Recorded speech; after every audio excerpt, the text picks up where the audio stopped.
Paltan committee সেন্টারে 7টা 20-এ উপস্থিত থাকার জন্য বিশেষভাবে অনুরোধ করা যাচ্ছে। প্রচারণা পলল মার্কেট সমিতি। ভাই আর কোথায় কোথায় আমরা সবাই একসাথে পললের লিফটের সামনেতে যাব।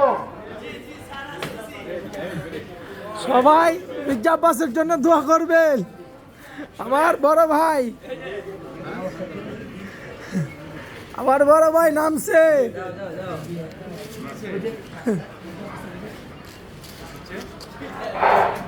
আসসালামু আলাইকুম। পলল মার্কেট মালিক সমিতি ও দোকান কর্মচারী ভাই বোনেরা, আজ সন্ধ্যা 7:30টার দিকে পল্টন কমিটি সেন্টারে বীর মুক্তিযোদ্ধা ঢাকা 8 আসনের প্রার্থী জনতা জনাব মির্জা আব্বাস সাহেব উপস্থিত হবে পল্টন কমিটি সেন্টারে। আমরা সবাই পললের লিফটের সামনে 7টা 20 সবাই উপস্থিত থাকবো। আমরা সবাই একসাথে যাব। প্রচারণা পলল মার্কেট মালিক সমিতি। হইছে